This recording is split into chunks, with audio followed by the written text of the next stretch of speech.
Welcome to Optimize Every Day, where small differences make a huge impact. Today I'm going to be talking with Jamie, and we will be discussing, I'll be doing interview style here and going through what she does and how small improvements help and make an impact. So let's get started.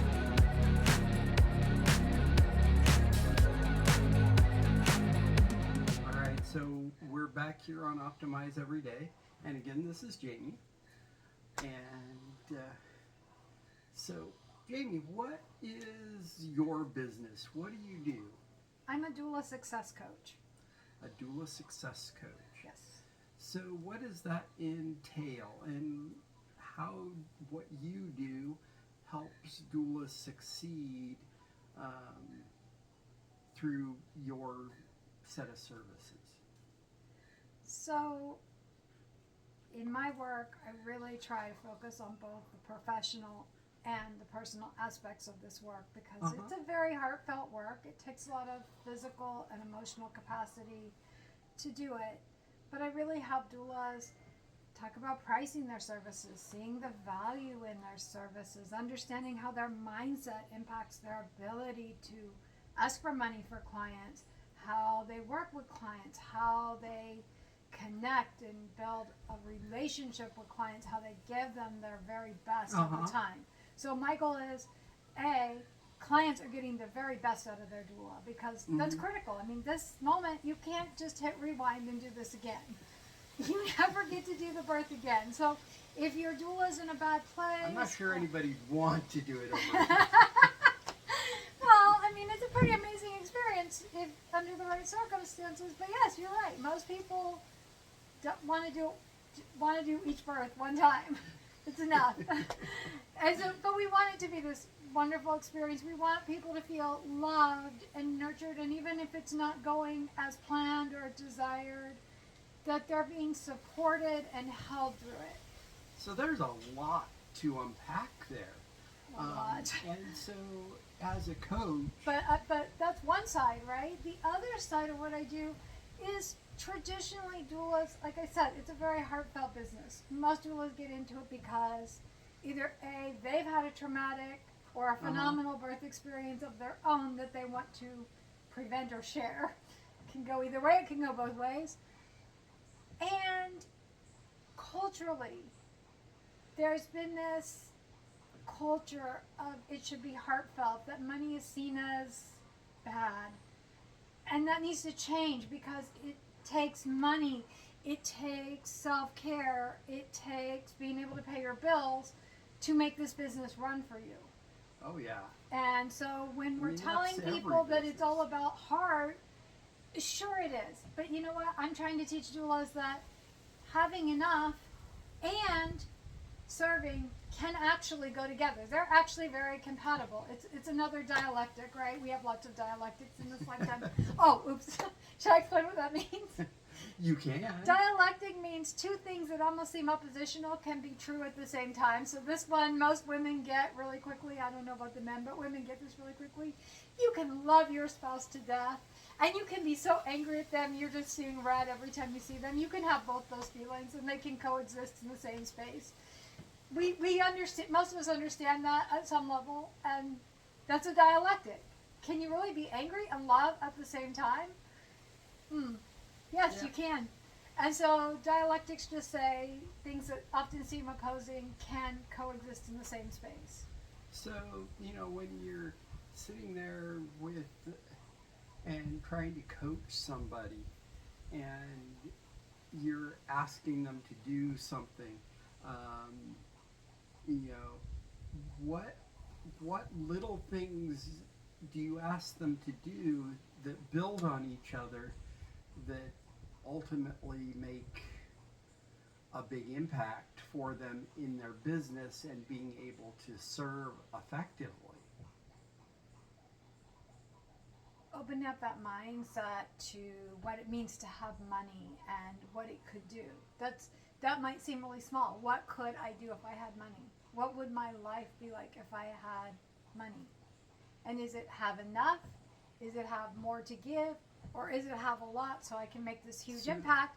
And everybody's answer will be different. We're not looking for everybody's answer to be the same, because I just want them to set up their business in a way that helps them reach whatever their goal is. So is your business focus mainly towards them making more money? Is it something where you're trying to get them to better understand money?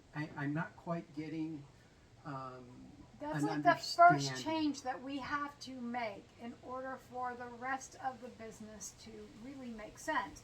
Why does it matter what model I use? Why does it matter if you're being underpaid and you consistently can't pay your own bills? How are you going to pay a coach? I have to know that. I mean, it's critical for me to understand that.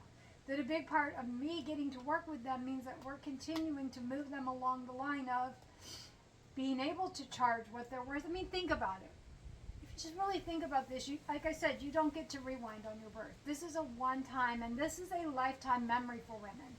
How they felt on that day, how they feel about their baby, how people treated them, can either be a traumatic experience, or it can be something that propels them forward, and they're bonding with their child, and they're feeling really good about what they accomplished, and it's amazing. Those are two very different experiences that women have. I mean, there's always in the middle, it was okay, but those are two big ones. How can you, I mean, the value of that, of having it not be traumatic. Trauma costs a lot of money to fix. Let's be really honest. I mean, counselors aren't exactly cheap, right? Right. EMDR, yes. The average is 6 weeks, and that's assuming that it's a recent event and no other trauma backs into it. In birth trauma, usually something else backs into it, and we've got a longer course of therapy going on. So what's it worth not to have that happen? What's it worth to bond with your baby and feel good? And what's it worth on their first birthday to be able to tell them their birth story and feel good about it and about yourself? I mean, those are amazing. So how do you teach a doula what small steps that their clients can take, and then have them understand that, hey, I've gone and I've gotten this client, they've paid me so much, and then they optimally need to teach their client. Right. And so what skill sets are they teaching? What are those small things that they're doing that help these families to have a better experience rather than something that is feeling, I don't know, maybe for better word, a negative experience because they're unprepared and they just get taken over. So, I mean, of course, you give information, but all of us know in the knowledge industry that information is just that. You can get it on Google, you could YouTube, you could that's true. go on TikTok. What changes people's lives is the implementation of the knowledge, right? So if I have a client who's a very big people pleaser, afraid to speak up for themselves, afraid to say the word no, then I might give them the exercise. Next time you go to Schnucks or Walgreens or wherever you're going to get your food, and they say, would you like to donate $1 to end hunger? Stop. You're going to say no. It's going to feel like the most uncomfortable thing in the world. If you want to run home and donate $1, you run home and donate $1. But at the store, you're going to say no thank you. Because it's your money. Because you get to decide where it goes. The store is asking to decide for you. And what, truthfully? This store is making millions of dollars. Seriously. Are you making millions of dollars? But they're going to say they donated millions of dollars, and part of that was your money. Shouldn't you be able to say where your money goes? Shouldn't you be able to make that decision? And when we start to change, I mean, it's just a simple change, right? I mean, it's $1 at the grocery store, but it's saying no. It's using the word no, and realizing that the whole world isn't going to explode on you. That the cashier isn't going to run you down in the parking lot begging for your $1. But sometimes when we're people pleasers, that's exactly what it feels like. Right. Or I'm going to come in again, and she's going to know I'm the person that didn't donate, and she's going to think I'm a horrible, horrible person. And then you Right. realize that that doesn't happen. Right. And you realize that you can choose where your money goes. You can choose these things. And that's going to come into play when we have to advocate with a provider, and we have to say the word no. No, I don't want that test. No, I don't want to do it that way. No, I don't think that that's the best answer. No, what's my other options? No. So, teaching how to say no, that seems like a 2-year-old's task. It does feel like that because 2-year-olds say no all the time, don't they? They do. Would you like a drink? No. Would you like an apple? No. I want a drink. And you shake your head going, what? Would you like a Capri Sun? No. Do you want a high C? No. Do you want a water? No. I want a high C. That's what life with a toddler is like. Yeah. No, no, no. So, But yeah, you're right. It should feel like, but it doesn't. I mean, think about the trauma that we experienced just growing up. That's why people are people pleasers, is it keeps people off their back. Maybe your parents got mad at you when you didn't get that A. Maybe they got mad at you when you went to an event. And so you learned just to do the right things because Right. it kept peace.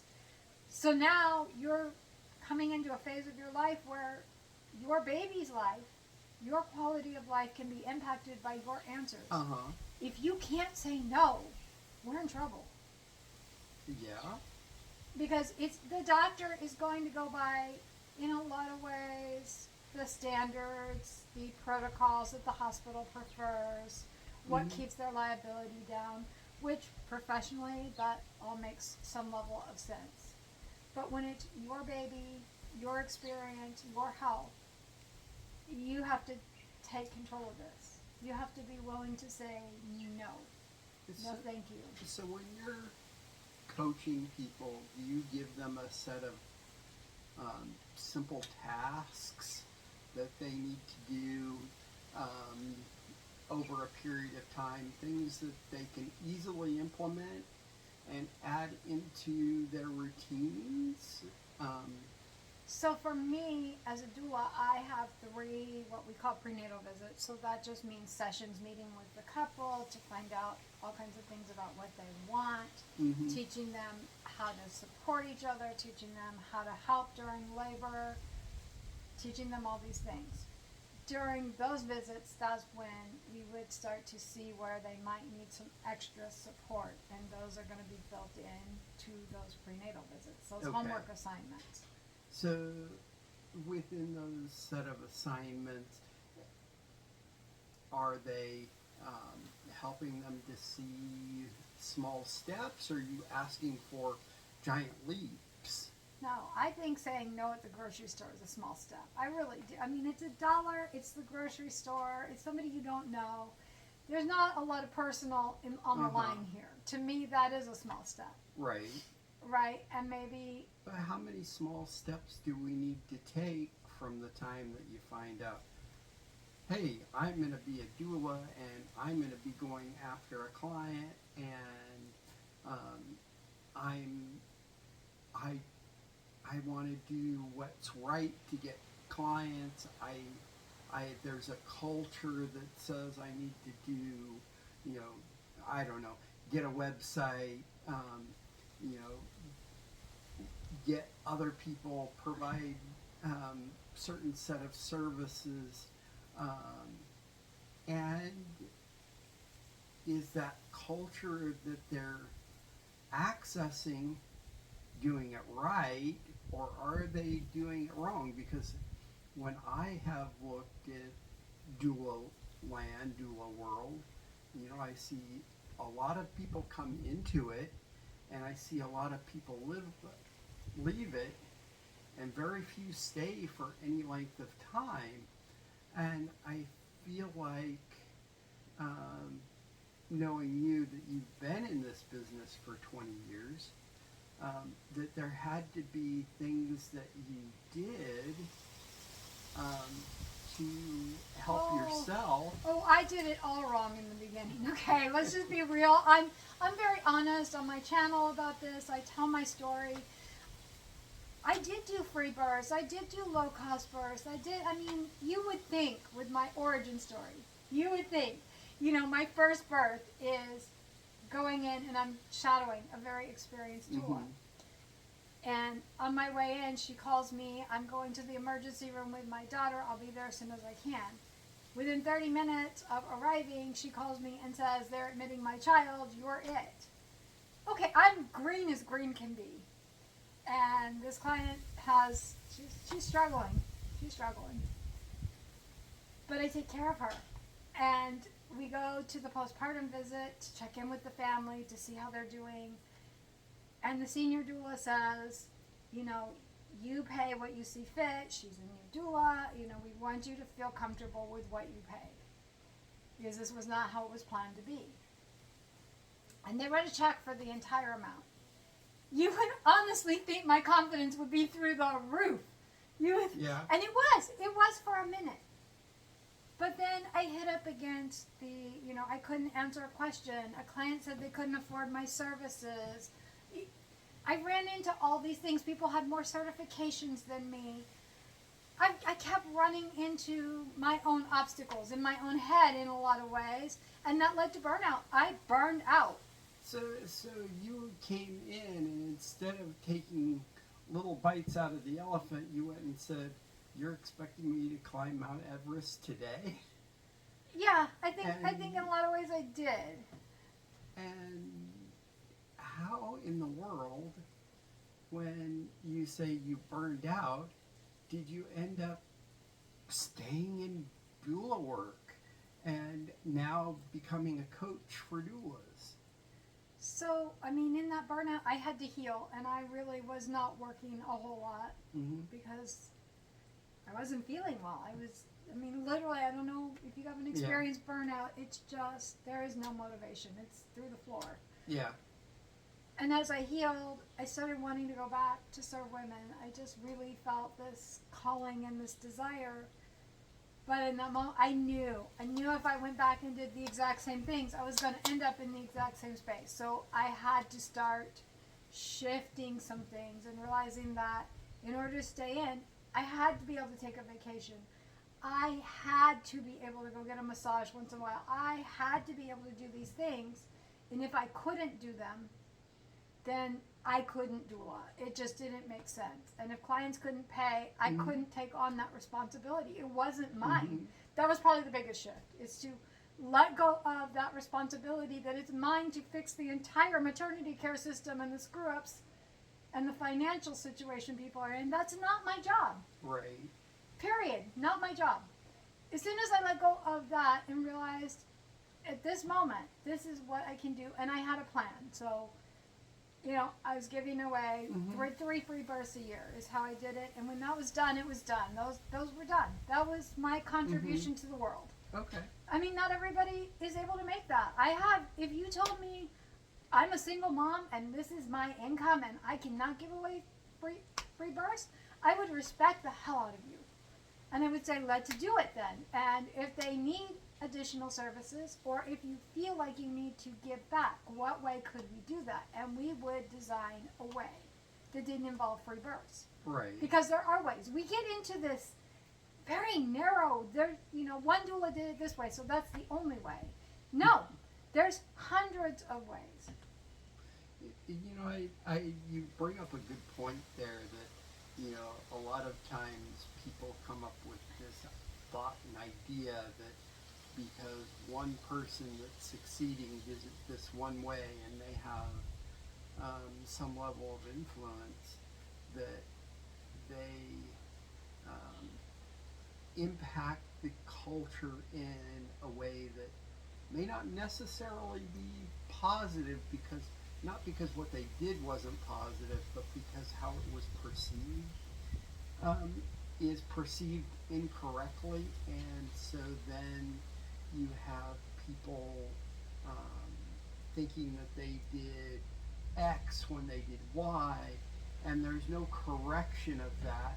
it becomes part of the lore kind of situation. But too many people are getting into this saying they're mentors or coaches, and they just want to throw you into a blueprint and you follow it my way and you do my steps and you'll succeed. When really a coach is about really clarifying where you are and what your idea is. So if I was working with somebody, I want to start by where are they right now and what's good about where they are and what's not so good about where they are. So I really understand how they're viewing their business and their world. And then if you really could create a perfect scenario, what would that look like? I mean, lots of times we can't. We just take imperfect action and we figure it out. But I want to know if perfect existed, what would it look like for them? Because then we have to blend and start figuring out how to get them. Because again, like if a single mom came to me and said, I can't do 3 free births a year, that is not even in my vocabulary. I'm barely feeding my kids. Right. Okay. That seems like an unrealistic expectation. So more important for her is that we build consistency into her business. Right. She's got to have some level of consistency, and what does that mean? I don't know. Does she want to stop after that postpartum visit, or would she like to continue on with the same clients? And then we would have to get creative on what that might look like for her. You know, and it's not, again, there's no one right way to do this, and too many people are being prescriptive about it instead of eliciting from the client what they need to do and where they want to go. Right. Because if I give you a prescriptive to make, $100,000 a year, and I tell you what to charge, and you don't feel good about it, how confident are you going to feel going to your clients and asking for that amount of money? Right. We're going to end up in the same spot because you don't feel safe and comfortable with it. It's more important that I'm eliciting the things that are happening and then helping you where I can, right? I mean, if somebody's just unwilling to work on their mindset, it's going to be a hard run. I mean, people don't like to hear it. This is the thing that nobody likes to hear. Right. Is that the mindset is actually the most important piece. Right. How you feel, how you're doing, how you're interacting, those are really important pieces. Right. I don't care if you feel good charging $1,000 a birth. Now I'm kind of having heart palpitations and my stomach feels sick because it's just way too low for what you do. But if you feel really, really good about that, that meets your needs and that feels right to you, you're going to be more successful if I work with you through that and we figure the pieces out than if I try to prescribe and get rid of my sour stomach. Okay? That's my stomach. I have to deal with that. That's my problem. Right. What I'm dealing with is a person who feels good about that. And if they feel good, then I need to help them to feel better. I need to help them get their business on a better track. Right. Because if they're charging $1,000, they can't be there for 24 hours. So how do we navigate this piece of it the best we can and get them doing better so that their clients need less of them? I mean, that's going to be the critical piece in that scenario, right? So, let me take you down a little, I don't want to call it a rabbit hole, but maybe little bit of a rabbit hole. Uh-oh. I've heard you talk about the education pieces that you provide your clients. And so when you were an active doula, what was the average amount of time that you spent in a labor room? When I first started, oh my gosh, when my longest birth was 48 hours with a client. That's forever. It was forever. It was. I did get some sleep. I mean, she did choose pain medication. The nurse was great and brought me, a chair that folded out so I could sleep, and blankets and pillows while she was sleeping, because that made the most sense. Right. But still, it's like 2 hours of sleep in a 48-hour period. It's not much. And it was a lot of active But as work. you got better, I'm sure that things improved and you did things that would, help reduce that time. What I learned is how to, again, this is such and it is a critical piece. What belongs to the client? I mean, if your anxiety is through the roof in early labor, of course, I'm going to come sit down, have a sandwich with you, watch a TV show, laugh a little bit, make sure your contractions are going okay. and then encourage you to rest, encourage you to hydrate, encourage you to do some things.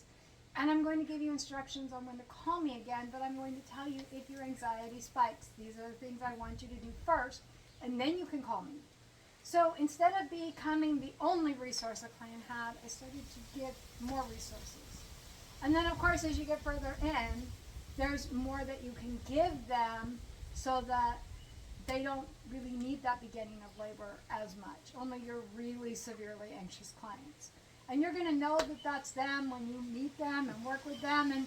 And you just know that you're going to have to go and take care of them for a little bit. But I don't spend 48 hours. I spend an hour or two getting the anxiety down. They just need someone to be with them and let them know that they're safe and it's okay and this is normal and what to do. Kind of what I was getting at is as you got more experience, you had more things you could offer your clients, Right. more things that you could give them as a set of tools that they could use, small steps that would improve not only their family life, but the things that they were doing in their birth, and a lot of things that they could take beyond that and improve themselves. And hopefully in doing all of those things, instead of having 48 hours, maybe you're 2 hours, 4 hours, 6 hours, maybe even 8 hours in the labor room. So, as you gave them those things, did your time in the labor rooms decrease? Absolutely. So what kind of decrease did you end up seeing? What was your average after some time? I wish I could tell you I tracked it, but I'm not that exciting, so I don't know. I don't know. Okay, that's fair. But can you say that it was like significantly shorter? Oh my goodness, yes, so much better. Because I gave responsibility to who it belonged to. It's not my responsibility to take you from start to finish. It's your responsibility as a couple to get through, or as mom and daughter, however you're doing this. But it's your responsibility to get through early labor. And I'm going to give you all the tips, but early labor is the longest part of this. It's also, yikes, They'll pass. it's also the least intense. Uh-huh. And so, I have to give that responsibility to who it belongs to. So that when I come in, I'm there in the most active part of this and helping you, and I have the energy and I have the brain clarity to do it. And you bring something to the labor room that the doctor's not going to bring, that the nurses aren't going to Well, bring. they can't be there continuously, right? Well, they have other clients or patients that they're looking after, I'm sure. And they're following what the hospital wants them to do. Because they're employees of the hospital. And a doula can say, looking at the situation, this is where you are. There's some questions you might think about asking. Or when we talked about this before, this is what you wanted in this experience. Is that what you still want? Then you have to ask the question, or you have to say no, or you have to, So now, taking it from being a doula to being the coach, how do you get your doulas to recognize that, or what are you doing? What changes are you making in your life that help you to help them? Because honestly, we can't make huge changes instantly. It just doesn't happen that way. Change is something that is gradual, because anytime you try and do anything fast, it's also easy to revert fast. But if you do it slow, then reversion is also slow as well. So what are some of the challenges that you've had in going from doula to coach, and then being able to influence doulas to be better doulas so that they are um, making better use of their time and their resources and the things that they have to offer so that their clients feel better about what they're doing for them. I mean, I'm up against the culture, right, that really thinks everything should be heartfelt, and that is been extremely challenging. So I've had to work on my money mindset, knowing that what I offer has value, being able to help them. So, you know, I'm in classes learning. I showed up, I don't know if you guys know about Tony Robbins, but he had a Time to Rise event, and I went all 3 days because I needed that boost. I needed to hear what he had to say. I needed that motivation to keep moving my butt forward because it's so easy to give up when things are not well, right? The class I'm in, they talk about people who, you know, they have moments when things are not going as planned. And what do you do when that happens? I have to keep my mindset there. What do I do when it's not going the way I hoped it would? Because it's going to happen to everybody. So is this one of those things where they say, oh, we can do this instantly, or is this... Absolutely not. No, Tony talks about his setbacks. He's very open about them. And how he's had to make workarounds happen. So, you know, what are some of the things that you have been doing now, and what are the things that you have done in the past that is enabling what you want moving forward into the future? Oh, that's such a good question. I mean, there's just so many things, right? I mean, when you're really on your personal development, these setbacks, they're setbacks. And you go all in. You just decide you're all in. You just have to make the decision that you're all in. And you must, Tony talks about when your brain tells you, I cannot, I don't know how, then the response is, I must learn how. I must learn how to do this. Because it's the only answer that the brain will accept. And even that is a lot of work. Or give up. Well, I mean, but that's it's going to land you in a bad place if you keep giving up on yourself. That's true. So when you say Very I must, you change the brain to start. So when you say I can't, I don't know how, the brain shuts down. It says, oh, I guess we don't know how. But when you say I must, the brain opens itself up to problem solving. It starts to, it's in a new pathway of, oh, wait a minute. This is new thinking. Whoa! Hey, I must problem solve. I must go find a webinar. I must go find something. I must go find I must do something to change this. I must. It's the development of a new skill that you didn't know you had that's basically already built into you. Well, what I'm saying is, you know, when we're in behaviors, habits, thoughts, right? Mm-hmm. It's like wearing down a trench. It's like the more times you say, I can't, I don't know how, I'm not capable.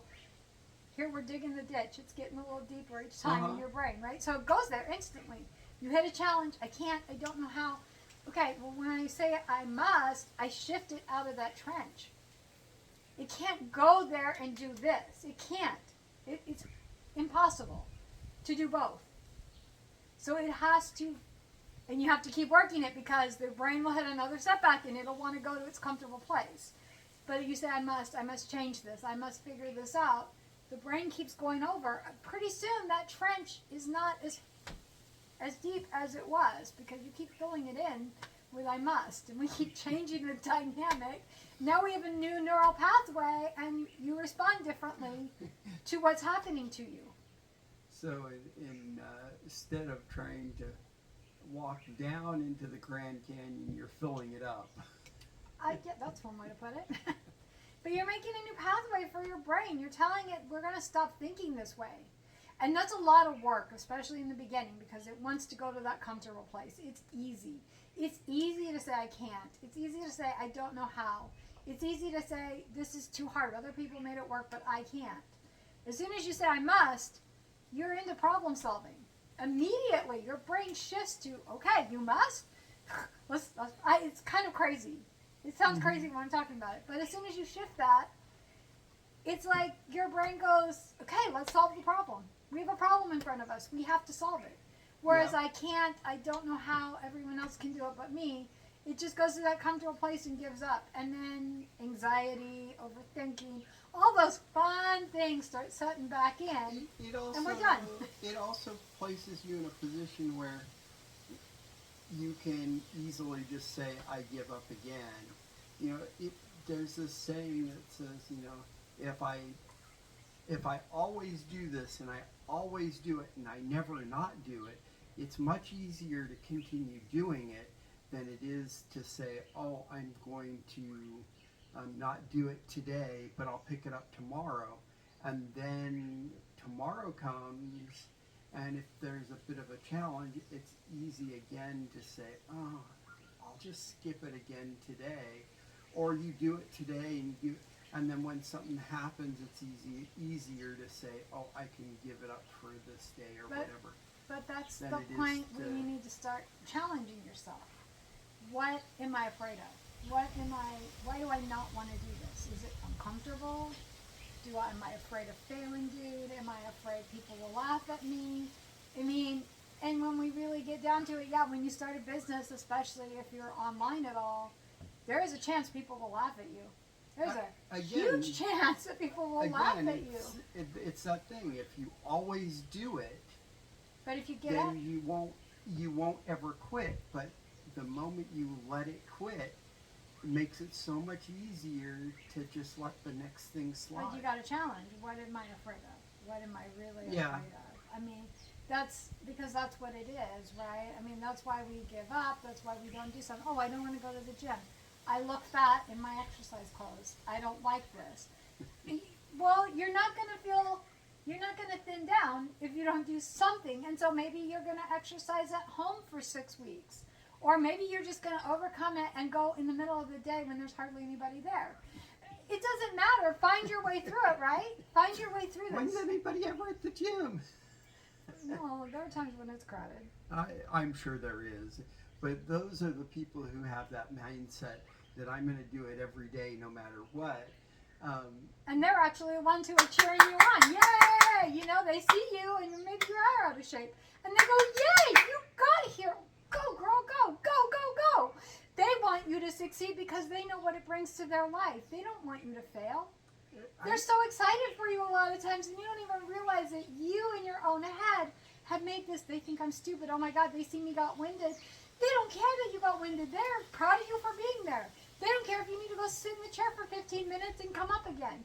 They're just proud of you that you're there. They know how much this took to get there. They know the start. It's amazing how many people out there are actually cheerleaders for people that are unlikely, that you would never think of being somebody who would be wanting to promote what you're trying to do. And yet they're out there all the time. It's like your example of, you know, the person coming into the gym and just doing it. You know, you get that 600-pound person, and people outside the gym see that 600-pound person walking into the gym, and they're going, oh man, that person, they've just been lazy their entire life, and now somebody tells them, you know, if you go to the gym a few times, or they're thinking, oh, if this person goes to the gym, you know, they'll last 1 or 2 times and they'll never be back. And yet, you know, there's been people who've been weighing over 600 pounds, and then they start going and they go in to see the doctor, and, you know, initially they're wanting to get surgery, and, you know, suddenly they're doing well, and they start losing weight and losing weight and losing weight and losing weight, and they decide, hey, I can really do this. I don't need what this doctor is offering me. I can do this. And they work in the... That's a very small percentage. That's a very small percentage, but still... But if you went into an aqua aerobics class, I guarantee you, because they're generally women, that they would be so excited that you got in the water and so excited for you, Yeah. and you would be cheered on. Yeah. Let's go. Let's do this thing. And as you lose, they would be so excited for you. Oh, But absolutely. a lot of times it's in our own head. I'm going to get in the water. They're going to laugh at me. They think I look stupid. They think I don't know what I'm doing. No, nobody knows what they're doing the first time they go to a class because every instructor is different. You have to learn their moves. You have to learn how they run a class. So who cares? We all look stupid. So how does that relate to coaching? Because it seems like there's a correlation there between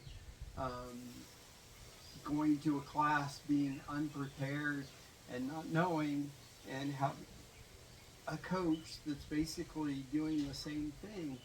How do you is the coach the one that's or the instructor the one that's supposed to be leading you to the end, or are you the one that's in control of getting you to the end and they're just a tool? Uh, I, Sometimes I wonder because I see some of these big name coaches that are making, you know, $10,000-$20,000 an hour coaching executives and whatnot, and they're helping those executives make, you know, 10 times what they're making. Um, and but whose responsibility is it to get from step A to step B? Um, in some ways, I feel like it's the coach because the coach needs that person to succeed, so they're really having to push. And on the other hand, I feel like it's the individual's responsibility because they're the one who hopefully are getting a benefit from what the coach is giving them. Um,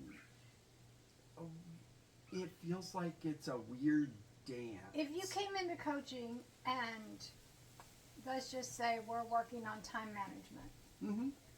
and I have you keep a journal of how you spent your time for the week. That was your homework assignment. Let's keep a journal.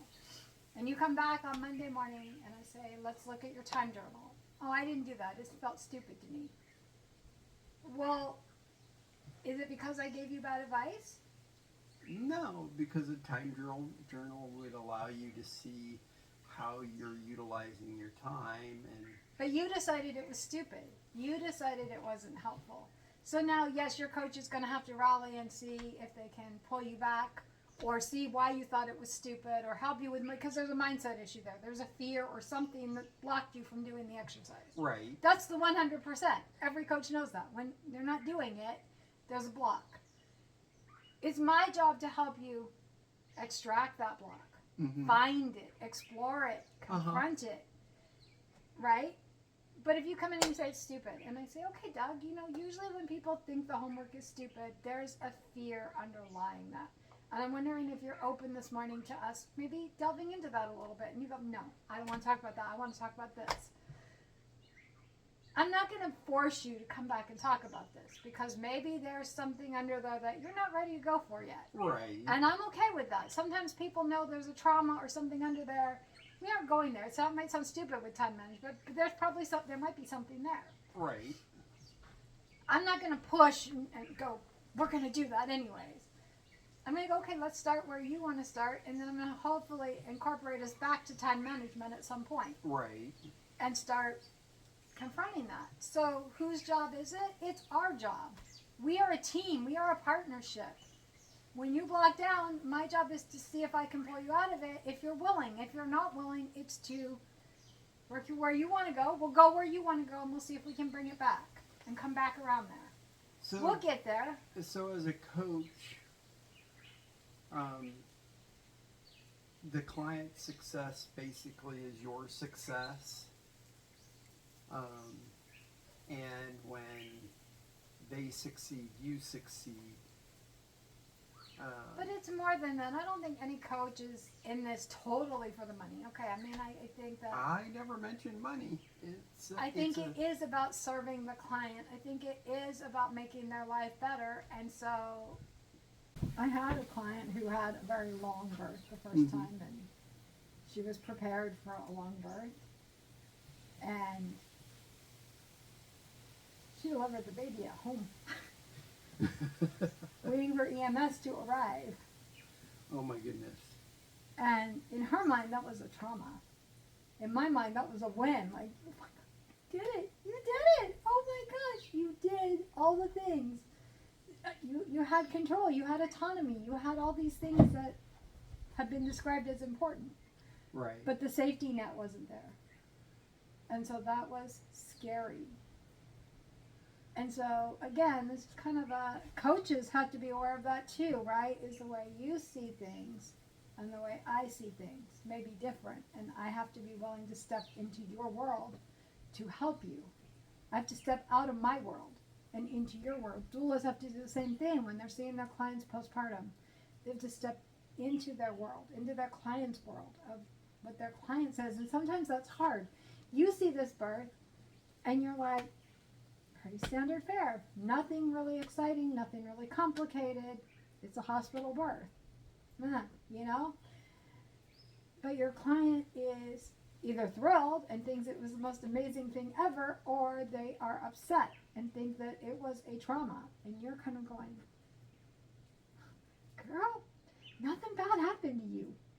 Right. But why? But if you can't say that. That did invalidate somebody's whole experience. You have to step in and understand, why do they feel that way? What happened that they took a different way than what you took? Right. Because they don't see this every day, especially the first time parents. This is not something most of them have ever been exposed to. They don't know what to expect. They see the movie of the Hugh Grant movie where they're rushing to the hospital at 90 miles an hour, and and baby's born on the front seat of the car, and I don't know if that's what happened in that movie, but I just remember. No, she made it to the hospital. Either way, there's been other movies where the baby's born on the front seat of the car, and but either way. Or Baby Mama. One of my favorites. But yeah, they don't have the experience, and so can we step in? And as a coach, can you step into, maybe that time management was, I've tried this before, it didn't work for me, I think it's stupid, I think that people think I don't know how to manage my time, I'm a grown-up. Oh, I just caught it. I just caught the thought process. And now I know where to go with it.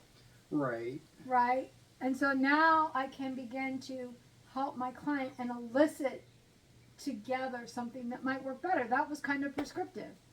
And my client didn't do well with it. Now I know that. Ooh, that's future information. So, as a coach and you looking back at your career and what you have been able to accomplish and the things that your clients have done with your help, how do you constantly look at making improvements in yourself, and how do those improvements help you help your clients? I mean, if I lose faith in myself, I can't have faith in them. Right. I can't give something I don't have. Right. If I'm not taking a time out to do things I enjoy, how can I teach them about self-care? Right.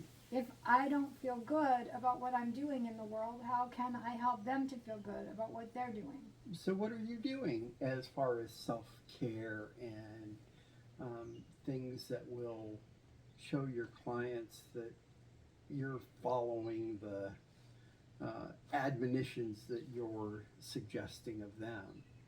I take time out. I'm hoping to find a yoga class soon that I can go to. I go to the beach. I mean, I'm doing things that I enjoy doing. I take time out in nature.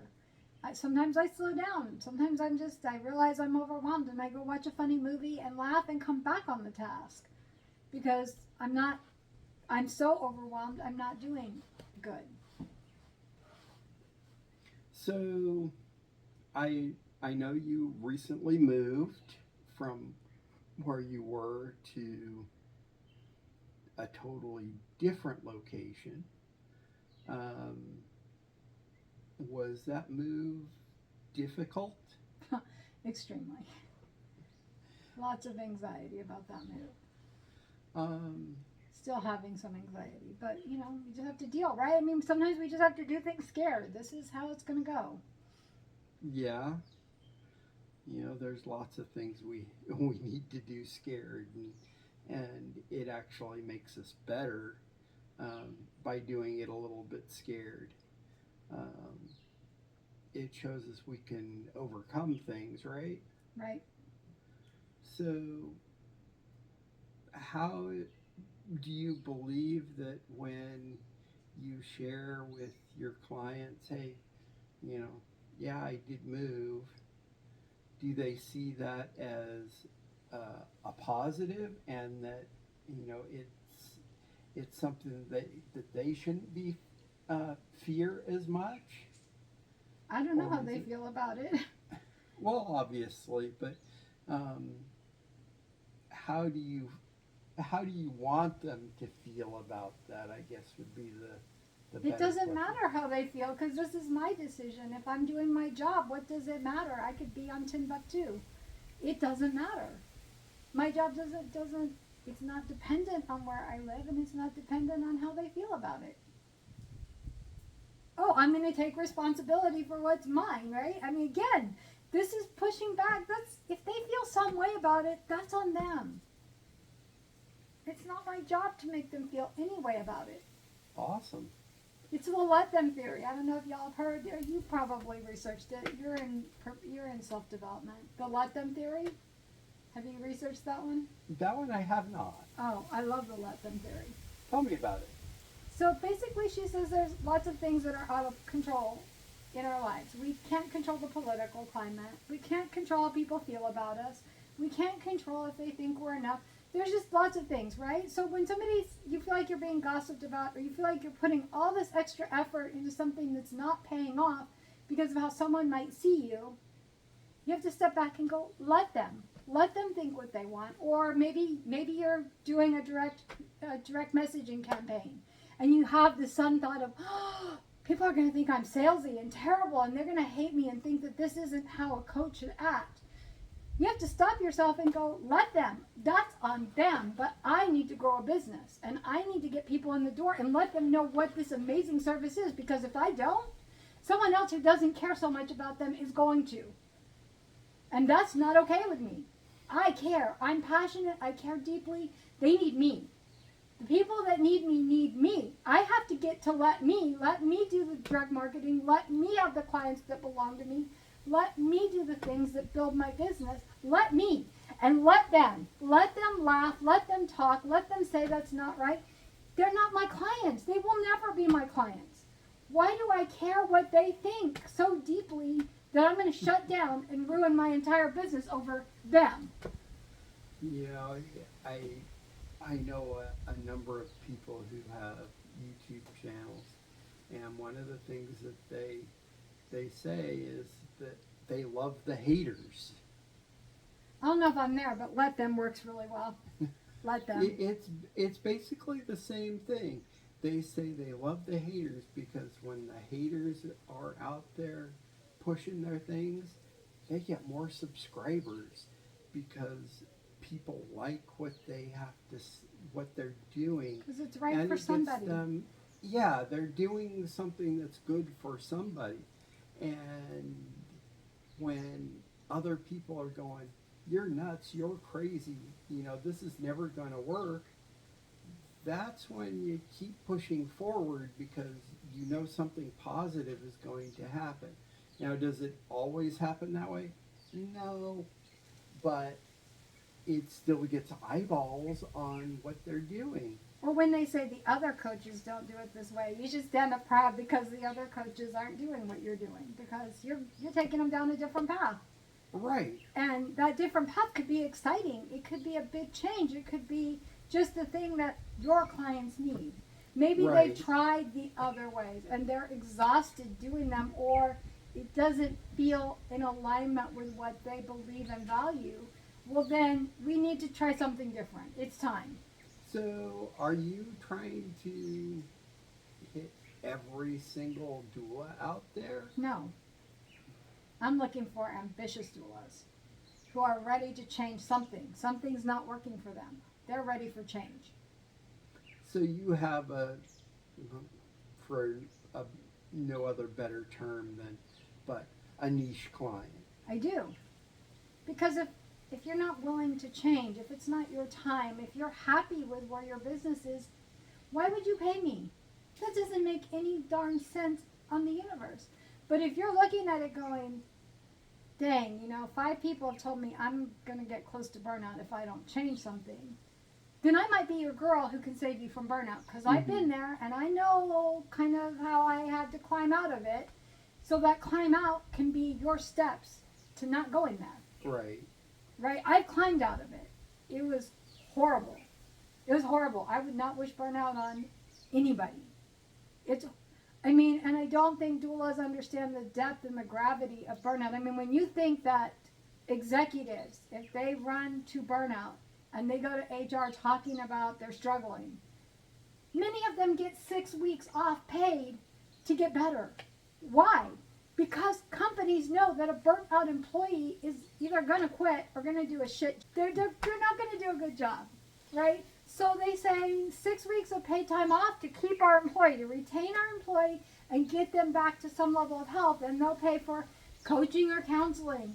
They'll pay for, your time off. They'll make sure that if you want to go to exercise classes or do things, you have all these access points. It's HR's job to save you, because they know in an executive level, trying to rehire somebody, hire somebody new, is way more expensive than retaining somebody. Right. But burnout's happening, so what are we doing wrong and what do we need to do to help you? So they help them, and then they're starting to look at processes and policies again. Right. Because Right. why do we have an executive burning out? What did we do? What did we do wrong? Because it's not Right. something you want to see. Right. So if you think about that, it must be pretty awful Right. to burn out. I mean, and it's hard to explain to somebody who's never been there. Your whole body just shuts down. Like, you can be running on energy one day and you're just shut down the next. Right. You don't want to do anything. You don't care what purpose you have in the world. You don't give a crud. You just Right. want to cry. Right. You just don't feel good. You just don't feel like you have any purpose in the world. And even if you Right. did, you don't have the energy to do anything about it. So Right. it's like you've exhausted 2 years worth of energy.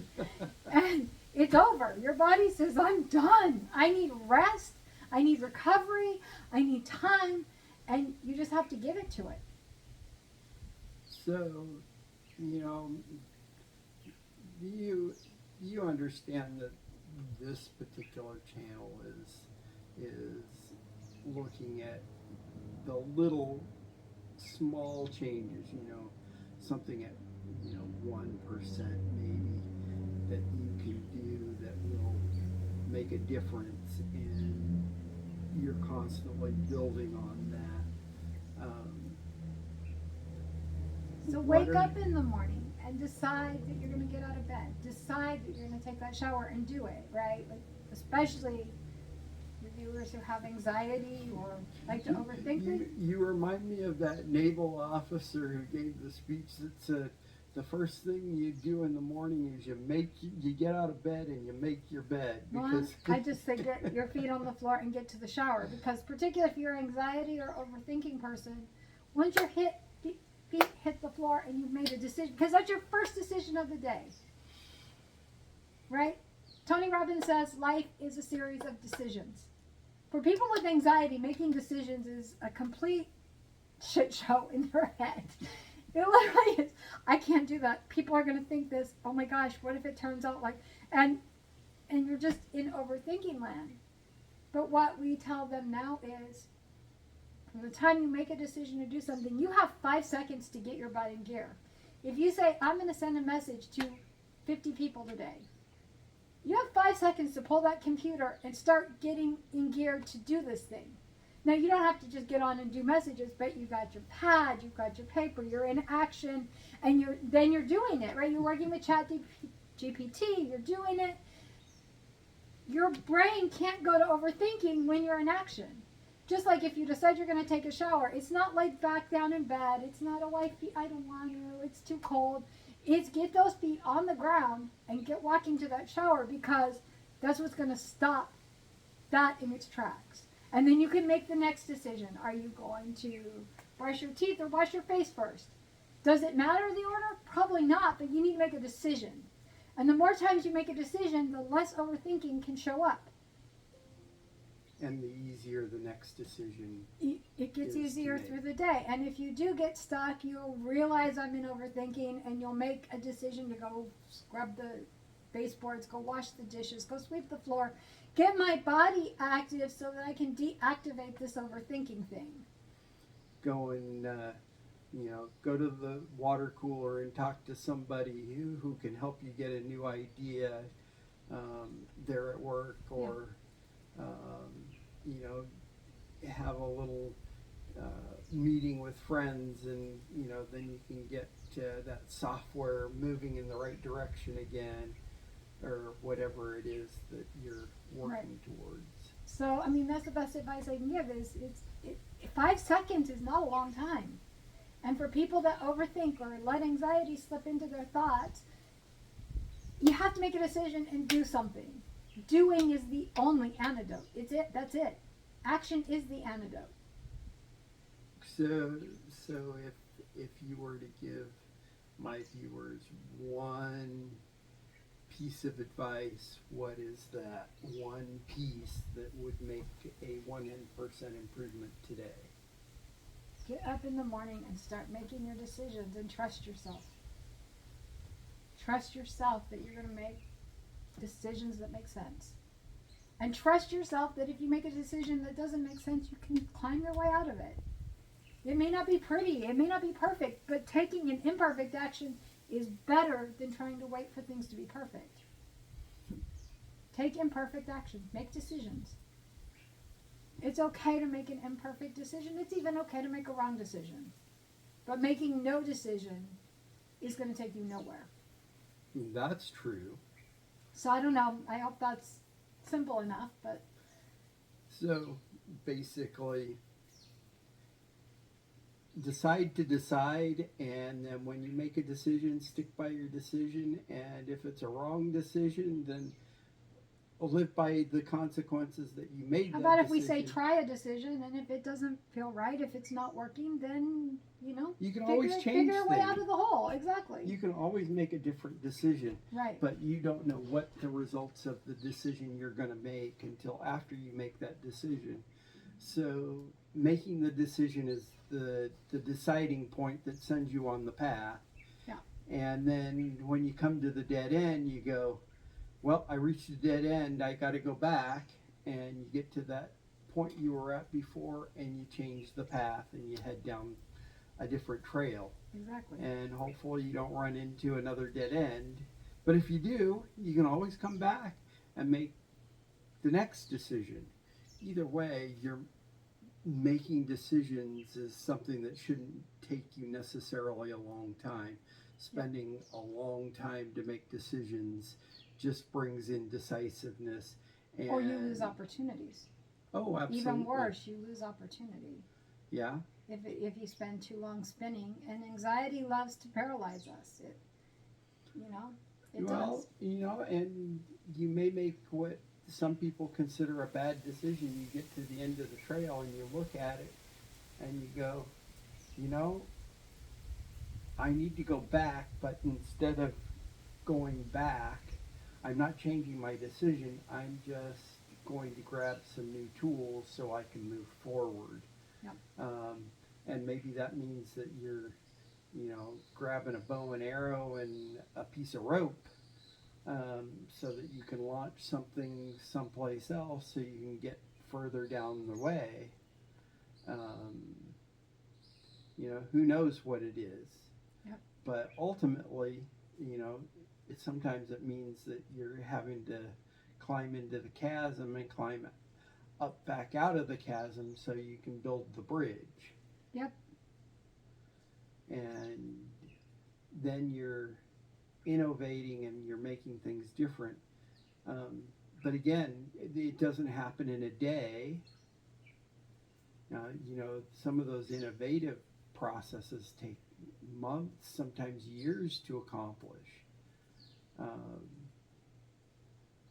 But you have to make decisions, and you have to make choices, and you have to decide what is the next best step that you believe is the next best step for you.